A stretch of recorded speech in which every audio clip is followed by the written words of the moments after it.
అయితే అమ్మవారు కల్లోకొస్తే ఎన్నో ఇబ్బందులు ఎదుర్కొంటారు. ఎన్నో సమస్యలొస్తాయి మొదట్లో అనేసి కూడా చాలా మంది చెప్తుంటారు. సరే. మీకలాంటి సమస్యలేమన్నా వచ్చాయా? వచ్చాయి. సమస్యలొచ్చాయి. దాంతో కష్టాలు పడ్డాను నేను. నేను హ్మ్. బాధలో పడ్డాను. హ్మ్. ఎందుకంటే అంటే కొన్ని నాకు కష్టాలొచ్చినాయి. కష్టాలొచ్చినాక అమ్మవారే ఖుద్ మళ్ళా నా కష్టం తీర్చేసింది. హుహు. ఆ! ఆ కష్టాల నుంచి అమ్మవారు బయటికి తీసుకొచ్చింది. అమ్మవారే నాకు ప్రసాదంగా నాకు మా కొడుకుని ఇయ్యడం జరిగింది. హ్మ్. ఇక దాచిపెట్టేదేముంది అమ్మవారు నాకు 3 ఇయర్స్ కొడుకుండే. హ్మ్. అతనికి కొద్దిగా హార్ట్ ప్రాబ్లమ్ ఉండే. హార్ట్ ప్రాబ్లమ్ వల్ల మా కొడుకు చనిపోయిండు. ఆ కష్టాల నుంచి ఒక 3 నెలలు బయటికి రావడానికి నాకు చాలా టైం పట్టింది. 2 సంవత్సరాలు. హ్మ్. చాలా డిప్రెషన్‌లో ఉండే. అలాగే కంటిన్యూగా బోనాల్లోనే పార్టిసిపేట్ చేయడం. అంటే నేను నా కొడుకు చనిపోయిన తర్వాత నేను బోనాల ఊరేగింపు ఆపలేదు. హ్మ్. కంటిన్యూషన్ చేసుకుంటూ ఎళ్ళిన. హ్మ్. తర్వాత అమ్మవారిని మొక్కడము. మొక్కిన తర్వాత కూడా అమ్మవారు మళ్ళీ అదే రూపంలో మళ్ళీ నా కొడుకుని మళ్ళీ రిటర్న్ ఇయ్యడము. ఏదైనా అదొకటి. అమ్మవారే ఉన్నారు నా వెనకాల. ఆ! ఆ! నా వెనకాల అమ్మవారు ఉండి ఆమెనే నాకు మిరాకిల్‌గా మళ్ళీ నా కొడుకుని ఇయ్యడము. హ్మ్. అదే రూపంలో నా కొడుకున్నాడు. నాకు ప్రసాదంగా అంటే నేను ఇప్పుడు తరతరాలుగా మా తాత భవాని, బాగయ్య, బ్రహ్మయ్య, హ్మ్. ఈరమ్మ, నరసింహచారి, దాని తర్వాత ఇప్పుడు శైవచారి చేస్తున్నాడు. శ్రీకాంత్ చారి చేస్తున్నారు. హ్మ్. శ్రీకాంత్ చారి చేసిన తర్వాత అతని కొడుకు కూడా వచ్చి నాకు సేవలు చేయాలని అమ్మవారు నాకు గిఫ్ట్ ఇయ్యడం జరిగింది. అది అమ్మవారి ప్రసాదం నాకు. అయితే నేనొకటి విన్నాన్నా, నాకు మిడ్‌నైట్ బాగా భయమేసింది. నేను పరిగెత్తుకుంటూ వచ్చేసాను ఆ! అనేసి విన్నాను. అది నిజమేనా? అహా! అసలేం జరిగిందన్నప్పుడు? అంటే నేను ఒక ఫంక్షన్‌కెళ్ళడం జరిగింది గచ్చిబౌలి సైడ్. ఆ! సో, అక్కడ మిడ్‌నైట్ 2:30, 3 అవుతుంది ఆ టైంలో. హ్మ్. అంటే అక్కడ ఇప్పుడంటే రీసెంట్‌గా లైట్స్ అవన్నీ అరేంజ్‌మెంట్. ఆ టైంలో అవును. అరేంజ్‌మెంట్ అవునా? లేదు. ఆ! చాలా భయమేసినప్పుడు అంటే అప్పుడు కంటిన్యూగా నేను పూజా కార్యక్రమంలో ఉన్నాను. హ్మ్. ఆ ఆషాఢ మాసంలోనే మిడ్‌నైట్ నేను కూడా ఎవరు ఫ్రెండ్స్ కూడా పోలే. కొన్నే ఉన్నాను నేను.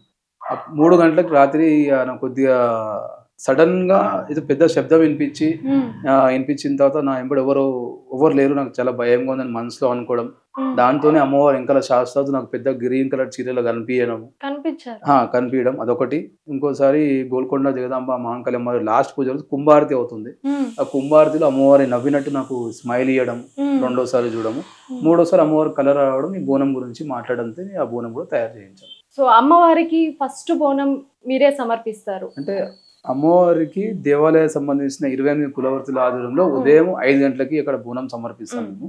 దాని తర్వాత తెలంగాణలో ఆషాఢ మాసం మొట్టమొదటి బోనం హ్మ్. బంగారి బోనము హ్మ్. ఈసారి మేము సమర్పించడం జరుగుతుంది. ఓకే. ఎట్లనిపిస్తుందన్న? అంటే అమ్మవారి నాకు ఆశీర్వాదం, కటాక్షం నా పైన ఉన్నందుకు ఈ బోనం గురించి కూడా నేను గత 6 నెలల నుంచి హ్మ్. బోనం తయారీలో ఉన్నాను. ఆల్మోస్ట్ 10 డేస్ బ్యాక్ వరకు కూడా బోనం ఇంటికొస్తదా? రాదా? మరి నెక్స్ట్ ఇయర్ వరకు పెండింగ్ అయితదా? అని కూడా హ్మ్. దీని వెనకాల ఫైనాన్షియల్ ప్రాబ్లమ్, దీని వెనకాల చిట్టీల అమౌంట్ రావడం, అక్కడ హ్మ్. అడ్జస్ట్ చేయడము, అక్కడ ఒక్కోసారి బోనం వర్క్ ఆగిపోయి హ్మ్. వాళ్ళకి పేమెంట్ చేయడం, మళ్ళీ వాళ్ళకి పేమెంట్ తీసుకొని ఇయ్యడం, అట్లా ఒక 6 నెలలు ఈ బోనం వెనకాల తిరగడం. హ్మ్.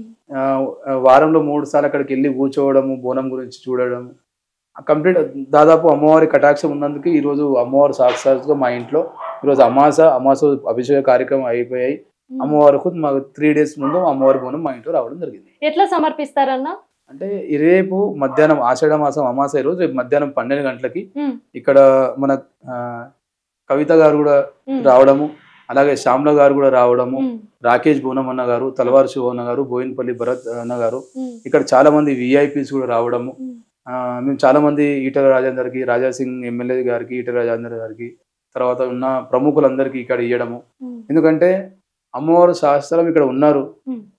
బిగ్ బాస్ పల్లవి ప్రశాంత్ గారు హ్మ్. ఇక్కడికొచ్చి లాస్ట్ ఇయర్ అమ్మవారికి మొక్కోవడము. నేను బిగ్ బాస్ లో ఆ! గెలవాలని, విన్నర్‌గా గెలవాలని ఆయన కూడా మొక్కడము. ఆ!